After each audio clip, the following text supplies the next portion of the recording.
Good morning everyone. कैसे हैं आप सब और आप सभी का मेरे स्टडी व्लॉग के चैनल पर स्वागत है। और फ्रेंड्स, मैं आपको बता दूं कि आज पता नहीं सुबह उठने में थोड़ा लेट हो गया, क्योंकि मुझे रात से ही सर में दर्द हो गया था। तो फिर सुबह उठी तो जब भी सर मेरा भारी था तो फिर मैं लेट गई कि शायद और आराम मिल जाए, लेकिन आराम नहीं मिला। अभी मेरा सर भारी है। और मैं आपको बता दूं कि आज मेरा एकादशी का व्रत भी है, तो इसलिए मैं नहा ली हूँ और मैंने सिवाय को भी स्कूल के लिए तैयार कर दिया है। और अब मैं सिवाय के लिए नाश्ता बनाने के लिए आ गई हूँ और फिर मैं उसके लिए लंच बना दूँगी। और फ्रेंड्स, मैं आपको बता दूँ कि आज बहुत ही बड़ी एकादशी है। मतलब जब मैंने व्रत रखना शुरू किया था तो मैं देवउठनी एकादशी से ही व्रत रखना स्टार्ट किया था, और मुझे व्रत रखते हुए 3 साल हो चुके हैं। और मैं पूरी कोशिश करती हूँ कि मैं अपना हर हाल में व्रत रखूँ। अगर मेरी तबीयत भी ठीक नहीं होती, मतलब अगर मुझे कुछ हो गया, फीवर हो गया, नज़ला ज़ुकाम कुछ भी हो गया, तो मैं फिर भी अपना व्रत रखती हूँ। और फ्रेंड्स, मैं आपको बता दूँ कि अगर हम खुद से डिसिप्लिन में नहीं हैं तो हमें एक न एक दिन किसी और का डिसिप्लिन मानना पड़ेगा, किसी और के कहने पर चलना पड़ेगा। अब जैसे कि मैं आपको बता दूं कि जैसे मैं सुबह उठती हूँ कि मुझे प्रेशर सा रहता है कि एक पढ़ना है, लेकिन कभी ऐसा होता है कि मुझे उठने में थोड़ा लेट हो गया तो अब पता नहीं अंदर से इतनी दिक्कत होती है कि समझ नहीं आता कि क्या करूं। मैं इतनी परेशान हो जाती हूँ कि जैसे रोने लग जाऊं कि आज मुझे लेट कैसे हो गया, मैं उठी क्यों नहीं, मुझे बहुत ज़्यादा दिक्कत होती है।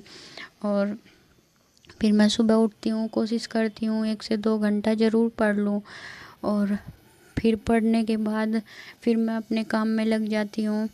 और मैं हर हाल में कोशिश करती हूँ, जैसे कि आपने वीडियो में भी देखा होगा कि मैं पूरी कोशिश करती हूँ कि मैं 11 से 11:30 के बीच अपना काम ख़त्म कर लूँ। मतलब मैं एक टारगेट रखती हूँ अपने पास कि मुझे 11 से 11:30 के बीच अपना काम ख़त्म करना है और अपनी स्टडी करनी है हर हाल में। तो फिर मेरा कुछ काम चाहे ना भी हो तो मैं उसे छोड़ देती हूँ, लेकिन मैं पहले अपनी पढ़ाई करती हूँ। और फ्रेंड्स, अब मैं अपना किचन का काम ख़त्म करने के बाद पढ़ने के लिए आ गई थी। और जैसे कि मैंने आपको बताया कि आज मैं सुबह ज़्यादा नहीं पढ़ पाई, लेकिन मैंने 1 घंटे के आसपास पढ़ाई कर ली थी।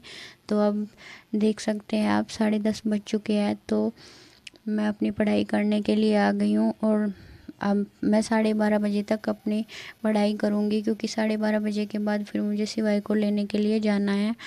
और मेरी यहाँ 2 घंटे की पढ़ाई इस बीच हो जाएगी। और फ्रेंड्स, मैं बता दूं कि आज मैं बायोलॉजी पढ़ रही हूँ, क्योंकि मैंने एक दिन पहले भी बायोलॉजी पढ़ना स्टार्ट किया था, मतलब रिवीजन करना स्टार्ट किया था, लेकिन मैं कर नहीं पाई थी, मैं थोड़ा ही पढ़ पाई थी। तो मैंने अपना पेज वहाँ से मोड़ दिया था। तो अब मैंने फिर वहीं से अपनी स्टडी स्टार्ट कर दिया है। और मैं कोशिश कर रही हूँ कि मैं जल्दी से जल्दी मतलब बायोलॉजी का भी रिवीजन कर लूँ। आप क्योंकि जितना ज़्यादा रिवीजन करेंगे चीज़ें उतनी समझ में आती जाएगी। और फ्रेंड्स, अब मैं 2 घंटे तक पढ़ ली हूँ और 2 घंटे पढ़ने के बाद अब मैं सिवाय को लेने के लिए जाऊंगी। और जहाँ पर मैं ख़त्म करूँगी मैं वहीं से अपना पेज मोड़ दूँगी, क्योंकि इसके आने के बाद मैं दूसरा सब्जेक्ट पढ़ूँगी, और जो कि मैं आप सभी के साथ शेयर करूँगी। और फ्रेंड्स, मुझे सिवाय को लेने के लिए ज़्यादा दूर नहीं जाना पड़ता, बस सीधे लिफ्ट से नीचे आकर जो आपको सामने दिखाई दे रहा होगा, बस वही सिवाय का स्कूल है। और इसे मैं यहाँ से खुद ले आती हूँ और खुद छोड़ आती हूँ, तो मुझे अच्छा लगता है कि पास ही है, चलो कोई नहीं। और फ्रेंड्स, ये स्कूल से आ गया है। अब स्कूल से आने के बाद मैं इसके लिए टीवी चला दूँगी कि जिससे ये आराम से बैठकर देख ले, मुझे पढ़ने में कोई दिक्कत ना हो। वैसे अगर ये कभी परेशान करता है तो दीदी ध्यान रख लेती है। और फ्रेंड्स, मैंने सिवाय को खाना भी दे दिया था, और उसके बाद फिर मैं अपने लिए थोड़ी चाय बना कर ले आई, क्योंकि मैंने आपको बताया कि मेरे सर में दर्द है, मतलब सर भारी हो रहा है, तो मैंने सोचा थोड़ी चाय बना लूँ अपने लिए।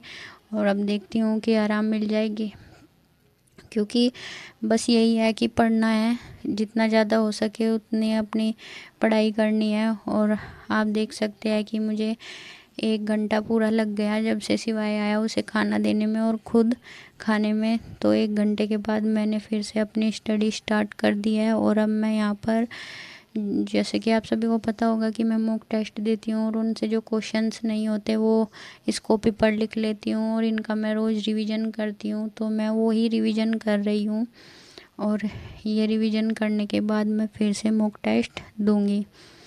और फ्रेंड्स, अब मैं आपको बता दूं कि मैं पढ़ रही हूँ लेकिन सर में बहुत ज़्यादा दुखन हो रही है।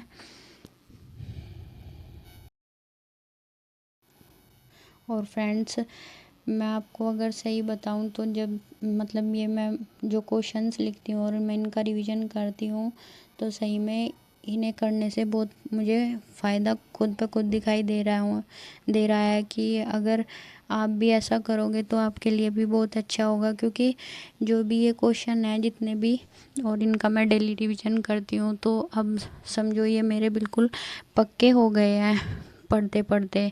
पता नहीं मैंने कितनी बार इन्हें पढ़ लिया है। और फ्रेंड्स, मेरे सर का दर्द बिल्कुल भी ठीक नहीं हुआ तो इसके बाद फिर मैं अब गोली लेकर लेट गई थी थोड़ी देर के लिए। और फिर उठकर मैंने दाल बनाई और फिर आटा कर दिया। और फिर दीदी बोल रही थी कि नीचे तुलसी का प्रोग्राम है, मतलब तुलसी विवाह है।